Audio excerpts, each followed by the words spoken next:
नमस्कार, आप देख रहे हैं हमारा खास कार्यक्रम बिग डिबेट। मैं हूं आपके साथ उषा और आज बात कर रहे हैं कि देश भर में होने वाले लोकसभा चुनाव के लिए दिग्गज पार्टियों ने अपनी तैयारियां किस तरीके से तेज कर दी हैं।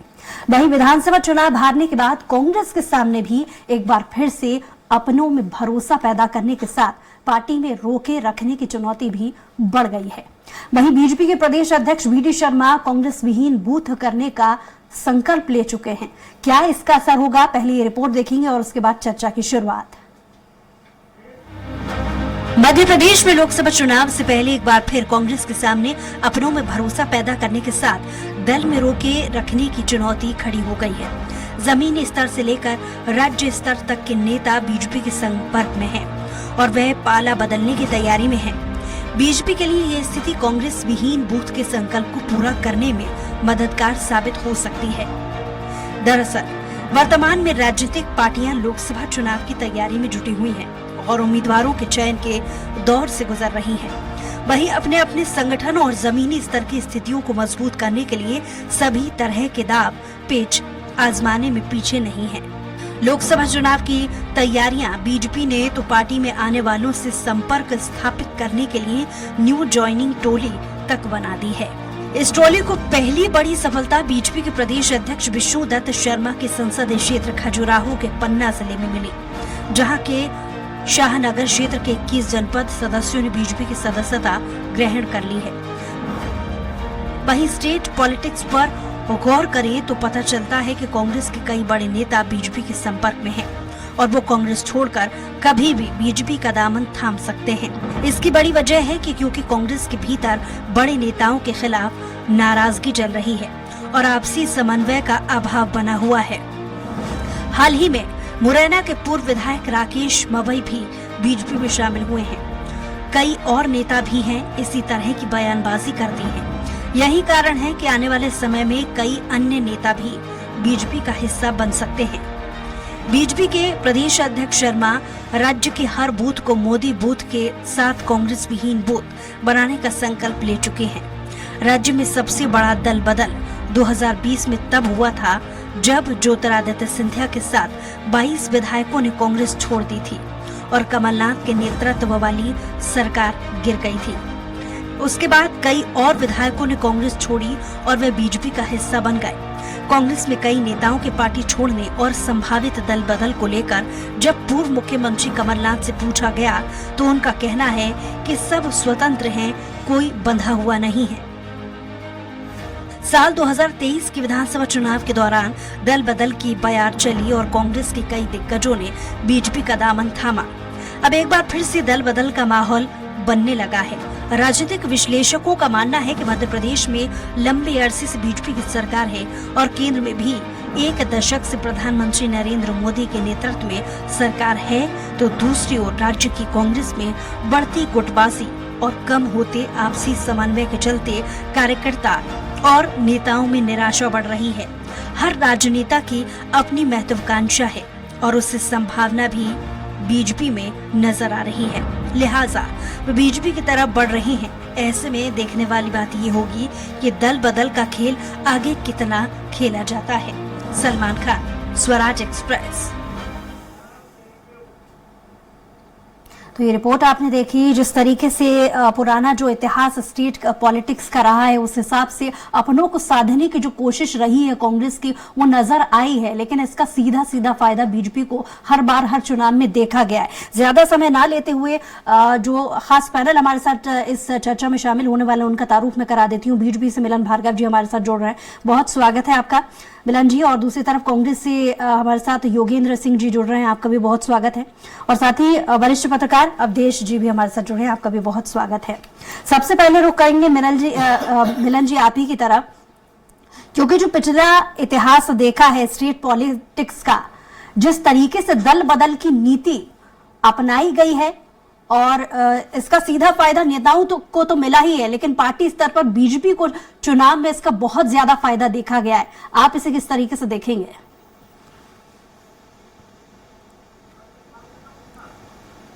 मिलन जी, आपको सवाल सुनाई दिया? एक बार फिर मैं अपना सवाल आपको दोहराती हूँ। दरअसल जिस तरीके से स्टेट की पॉलिटिक्स पिछले दिनों हमने देखी है, दल बदल की जो नीति है इसका सीधा फायदा बीजेपी को मिलता रहा है, इसे आप किस तरीके से देखेंगे?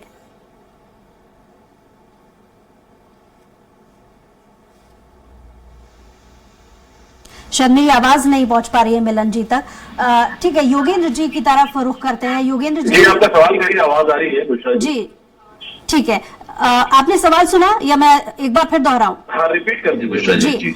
जिस तरीके से दल बदल की जो राजनीति है पिछले समय में देखी गई है, विधानसभा चुनाव के पहले भी और अब लोकसभा चुनाव नजदीक आते आते ऐसी सूचना मिल रही है कि बहुत सारे कांग्रेस से जो नेता है वो बीजेपी में शामिल होने वाले हैं। हर बार इसका फायदा स्टेट पॉलिटिक्स में देखा गया है, इस बार इसे आप किस तरीके से देखेंगे? देखिए, जिस प्रकार की स्थितियां कांग्रेस पार्टी के लिए निर्मित हो गई है, कांग्रेस पार्टी भारतीय जनता पार्टी का तो विरोध करती है, लेकिन विरोध करते करते देश में जो देश की हित की बातें भी होती है उनका विरोध करते करते आज देश के विरोध में खड़ी करके दिखाई दे रही है। जिस प्रकार का वातावरण देश में निर्मित हो गया है तो कांग्रेस पार्टी के लिए चिंता का विषय है, क्योंकि उनके आंतरिक कलह सिर्फ इसलिए नहीं है कि सत्ता को पाना है, उनके आंतरिक कलह ये भी हो गई है कि जिस प्रकार से कांग्रेस पार्टी विचार से भटक गई है और न नेता है न नीयत है, और एक परिवार तथा कथित गांधी परिवार के बंधुआ मजदूर के रूप में जिस प्रकार से काम करती हुई कांग्रेस पार्टी दिखाई दे रही है, तो इसकी भरपाई भी कांग्रेस के नेता करते दिखाई दे रहे हैं। आज जिस प्रकार से कांग्रेस के तमाम नेता राम राम कर रहे हैं और कांग्रेस पार्टी से विदा ले रहे हैं, तो ये बताता है कांग्रेस पार्टी में कुछ भी ठीक नहीं चल रहा है, न विचार है, न नीयत है, न नेता है। तो ये इन तीनों का जब अभाव होगा तो कोई भी राजनीतिक दल नहीं रह जाएगा। वो जिस प्रकार का एक एनजीओ और कॉर्पोरेट कल्चर वाली स्थिति जो कांग्रेस निर्मित हो गई है, उसका ही खामियाजा कांग्रेस पार्टी भुगत रही है। तमाम तरह के नेता इनके छोड़ रहे हैं, क्योंकि जब ये देश के विरोध में खड़े हो जाएंगे तो सबको अपना स्थिति की चिंता है। ठीक है योगेंद्र जी, बीजेपी का ऐसा मानना है कि न विचार है, न नेता है, न नीति है, यही वजह है कि लोकसभा के चुनाव की तैयारी तो दूर की बात है, कांग्रेस को अपनों को ही मनाने की जो कोशिश है वो पहले करनी पड़ेगी। योगेंद्र जी, आपकी आवाज नहीं आई विश्रांत। योगेंद्र जी, मेरा सवाल था कि बीजेपी का ऐसा मानना है कि न कांग्रेस के पास विचार है, न नेता है, न नीति है, तो लोकसभा चुनाव की तैयारी तो दूर की बात है, पहले आपको अपनों को ही साधना पड़ेगा।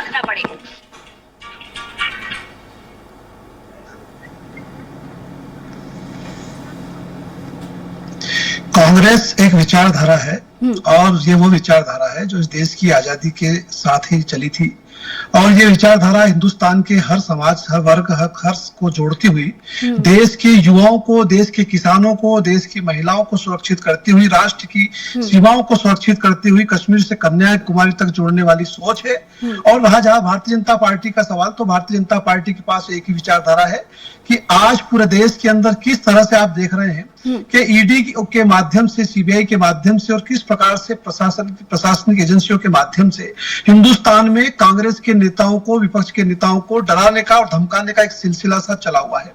किसी न किसी तरह से इस प्रकार की जो सामंतवादी सोच है उसके खिलाफ हिंदुस्तान में सिर्फ एक ही विचारधारा है जो इस देश के रक्षार्थ, भारत माता की रक्षार्थ और इस राष्ट्र के संविधान को सुरक्षित करती हुई इस देश को एक प्रशस्त मार्ग दे सकती है, वो केवल कांग्रेस विचारधारा है। रहा कांग्रेस विचारधारा से लोगों को छोड़ने का सवाल, तो जो कांग्रेस की विचारधारा का है वो कांग्रेस को नहीं छोड़ता। यह बात स्वाभाविक है कि अवसरवादिता की राजनीति हिंदुस्तान में आज जिस तरह से बढ़ी है, और वो अवसरवादिता हो चाहे वो भय का माहौल हो, हर आदमी गांधी नहीं होता, हर आदमी गांधी की तरह दीवाना नहीं होता, हर आदमी गांधी की तरह लड़ने का माजदा नहीं रखता है।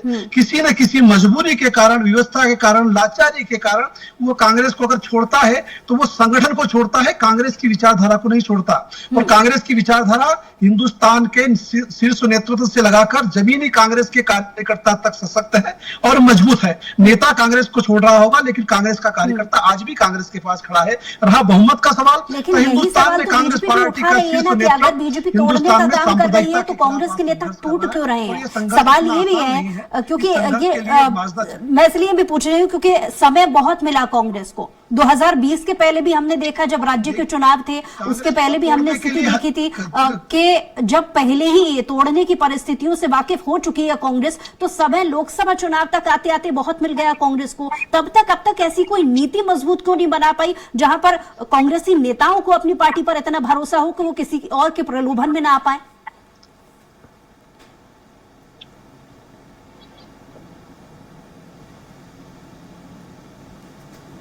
देखो, प्रलोभन एक अलग विषय है। आप प्रलोभन की बात कर रहे हैं, वो भी एक स्वाभाविक है, लेकिन प्रलोभन के अलावा आप देखिए कि नरेंद्र मोदी जी महाराष्ट्र में अजीत पवार को कहते हैं कि 350 करोड़ का भ्रष्टाचार, और 350 भ्रष्टाचार की फाइल खुलने के पहले अजीत पवार जी भारतीय जनता पार्टी की वॉशिंग मशीन में जाते हैं और भ्रष्टाचार को धो के बाहर खड़े हो जाते हैं और पवित्र गंगा की तरह खड़े होकर सामने लेकर जाते हैं। तो जो एक भय का माहौल बनाया जा रहा है, जो डराने का काम हो रहा है, वो डराने का काम निश्चित रूप से प्रलोभन किसी अवसरवादी के लिए आवश्यक हो सकता है, और डरना किसी भ्रष्टाचारी के लिए कम हो सकता है, या किसी की कमजोरी भी हो सकती है। जब आदमी भय के माहौल के बीच में राजनीति करता है तो वह सत्ता से डर रहा है।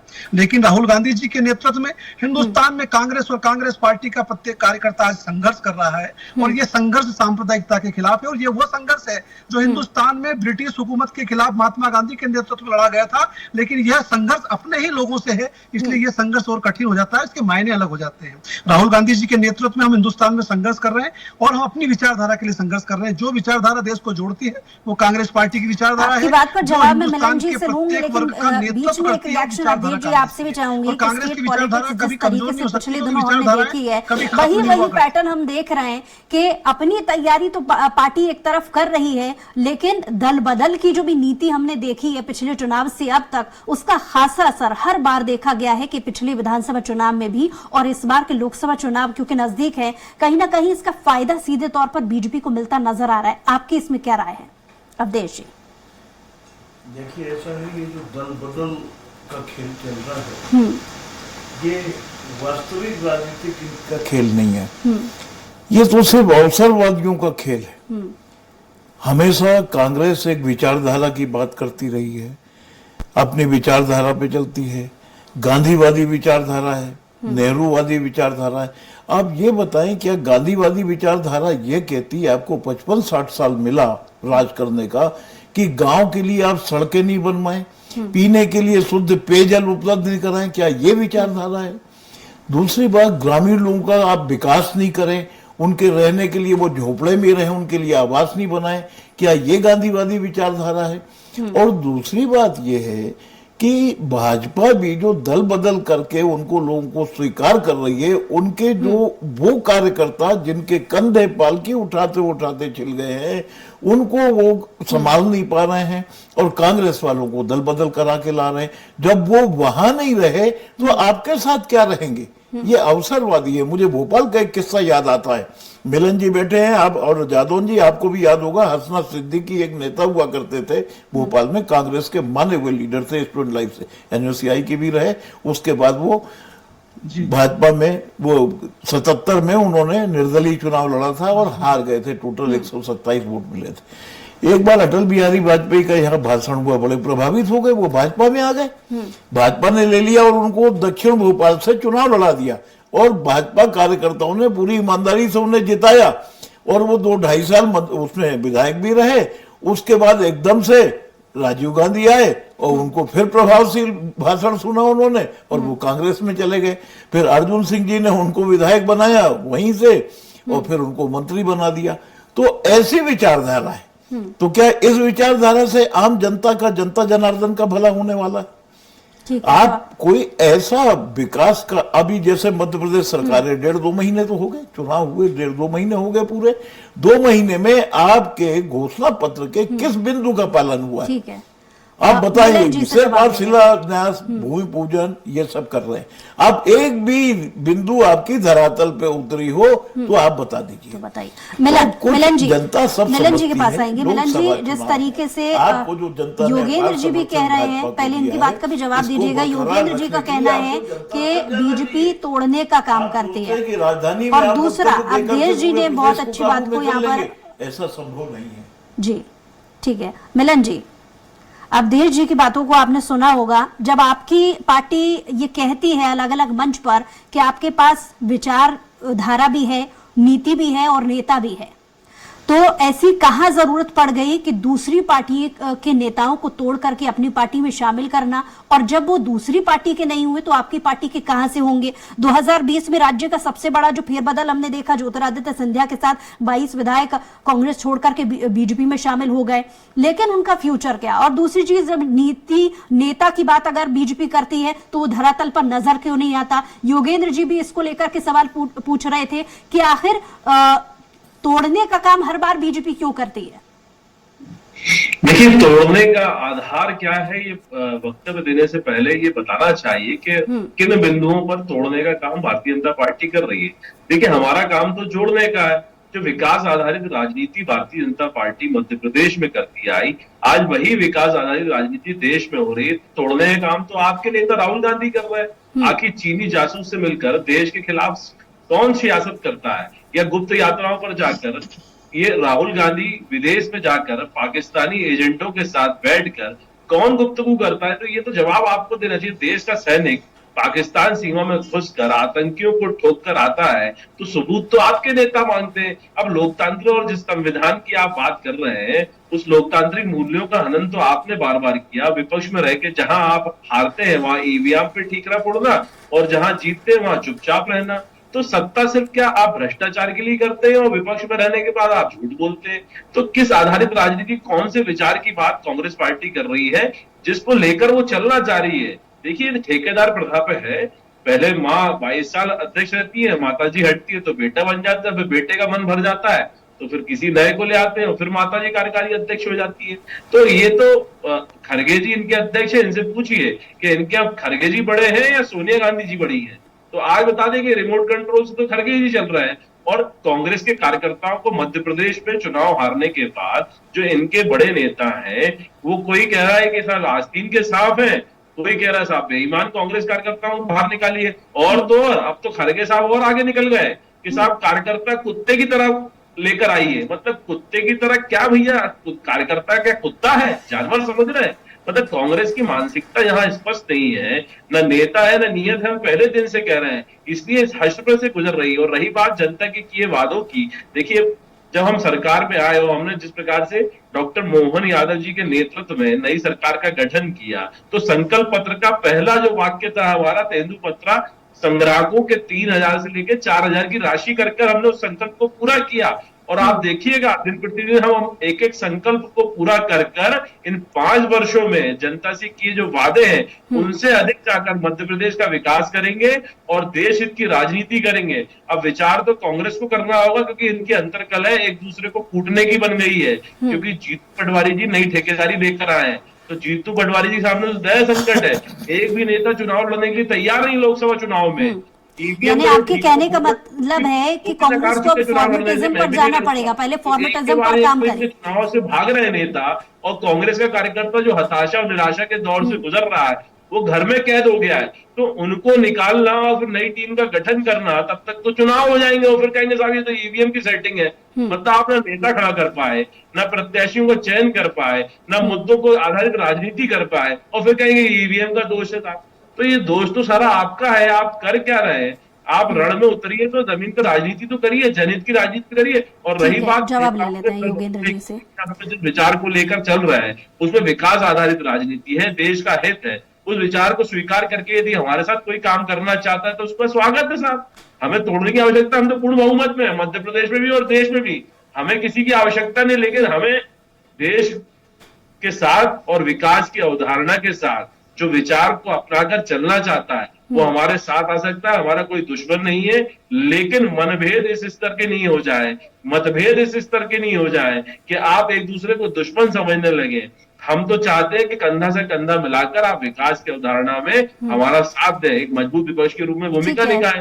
योगेंद्र जी से भी रिएक्शन इसको लेकर के जान लेते हैं। योगेंद्र जी, सीधे तौर पर मिलन जी कह रहे हैं कि फॉर्मेटिज्म पर अब काम करना होगा, क्योंकि वही बात उन्होंने भी दोहराई है कि समय बहुत मिला जब कांग्रेस को 2023 के विधानसभा चुनाव के दौरान भी दल बदल की जब जो नीति अपनाई गई थी उसका असर दिखा, चुनावी नतीजों में नजर आया। जब एक बार फिर से इस बात को लेकर के हवा चल रही है कि दल बदल हो सकता है, बीजेपी लगातार ये दावा कर रही है कि बहुत सारे कांग्रेस के नेता उनके संपर्क में हैं। जब पहले से इन बातों को जानती है कांग्रेस, तो फॉर्मेटिज्म में यानी कि तैयारियों में, नीतियों में क्यों बदलाव नहीं कर रही?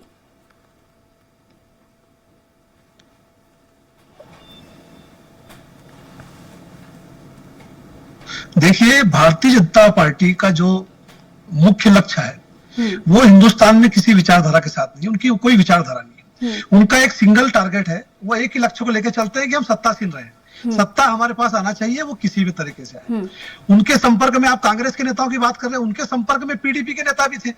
हिंदुस्तान की आजादी के बाद में जब से भारतीय जनता पार्टी जब हिंदू महासभा के साथ आई थी, तब से वो एक नारा लगाते थे, श्यामा प्रसाद मुखर्जी का ये बलिदान याद करेगा हिंदुस्तान। और फिर श्यामा प्रसाद मुखर्जी की हत्या में शामिल जो लोग थे, उन्हीं की पार्टी के साथ सरकार बनाई, पूरे देश ने देखा। आधी रात को आपने महाराष्ट्र में सरकार बनाई, पूरे देश ने देखा। आपने गोवा में गठबंधन तोड़फोड़ करी, आप देखा।